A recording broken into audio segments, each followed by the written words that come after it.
নতুন চৰকাৰৰ নতুন কৃষিমন্ত্ৰী পীযুষ হাজৰিকাৰ নেতৃত্বত পূৰ্বতকৈ অধিক তৎপৰ হোৱা দেখা গৈছে কৃষি বিভাগ। যথোপযুক্ত সময়ত ধেমাজি জিলাৰ চিচিবৰগাঁও বিধানসভা সমষ্টিত কৃষকৰ হাতত উপলব্ধ হৈছে কৃষি বিভাগৰ উন্নত মানৰ ধানৰ বীজ।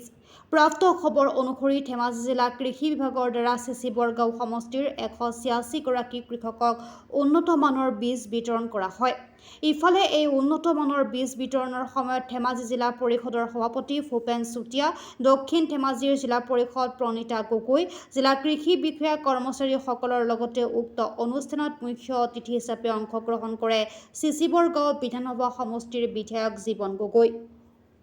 জানিছে আপোনালোকে এই বীজটো অকণমান আগতীয়া হৈছে আৰু খেতিয়কটো যথেষ্ট আগ্ৰহী।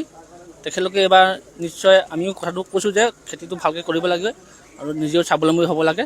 গতিকে নিশ্চয় এইবাৰ খেতিয়কসকলে তেখেতলোকৰ যিখিনি কৰ্মৰাজি আছে বা সেইখিনি নিশ্চয় ভালকৈ কৰি খেতিটো এইবাৰ ধেমাজি ডিষ্ট্ৰিক্টত আমাৰ এগ্ৰিকালচাৰ যিখিনি ধান বীজ দিছে ভাল খেতি কৰিব তেখেতলোকে।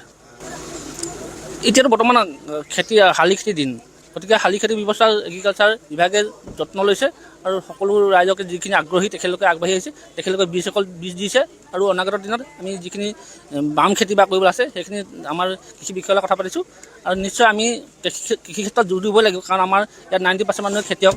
খেতিটো আমি নহ'লে আমাৰ এই ডিষ্ট্ৰিক্টখন আগবাঢ়ি যাব নোৱাৰিব।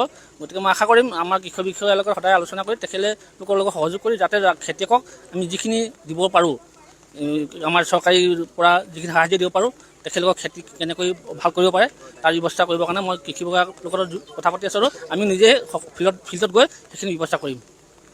পদক্ষেপটো ভাল হৈছে বুলি ভাবিছোঁ, কেলৈ অলপ আগতীয়া হৈছে। পাৰিলে অলপ আগতীয়া হ'ব লাগিছিলে, কিন্তু এতিয়াও যথেষ্ট দিন আছে। কঠীয়া এতিয়াও পাৰিলে ভাল হ'ব বুলি ভাবিছোঁ। পদক্ষেপ ভাল হ'ব।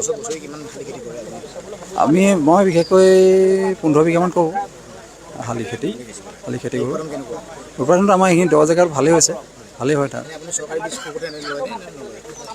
আগতে এই 2 বছৰমান আগত লৈছিলোঁ, এতিয়া মই 3 বছৰমানলৈকে এইটো হেৰি থাকে যে হেল্ডি থাকে যে এই ধানটো, সেইকাৰণে এতিয়া লোৱা নাই। কিন্তু এইবাৰ আকৌ নতুনকৈ লৈ খেতিটো কৰিম, মানে 3 বছৰলৈকে তাৰমানে থাকে এইবোৰ হেৰিটো আগতটো ধান ভালেই হয় আমাৰ এতিয়া।